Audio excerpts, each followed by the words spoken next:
القرآن القرآن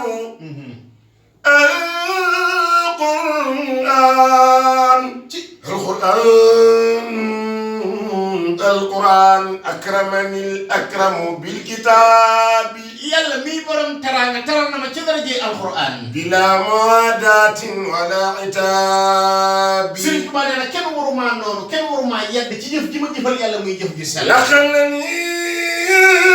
تفسير وتأويلا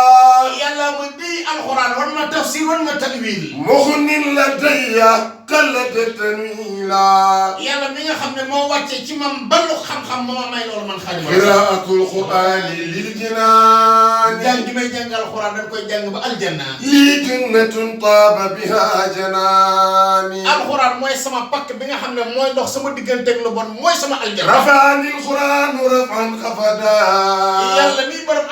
alquran yekina ma yekku kay من شاءه تقدمي فانقفدا képp koo xam ne sama wéet sama yéeg ci yàlla naqari na ci barke alquran da ngay suufee أتاني الذكر الأكيم من جال yàlla mi nga xam ne moo ma jox alquran moo ma def عمري يكبر الرضاه فانجال yàlla def sama dund muy dund goo xam ne barkeel na إذا قرأت أو كتبت هرولا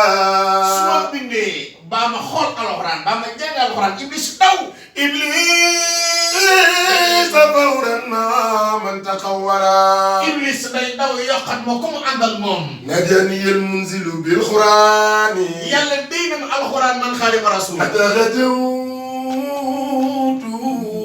مولد الزمان nee na yàlla ma def may teen bi nga xam ne ku mar ci yàlla ci man ngay naan نجاني المنزل بالقرآن yàlla ma déy alquran man xaadimu حتى rasul غدوت مولد الزمان nee na ñi mar ci yàlla ci man la ñuy naan نجاني المنزل بالقرآن budul man ku mar ci yàlla doon naan حتى غدوت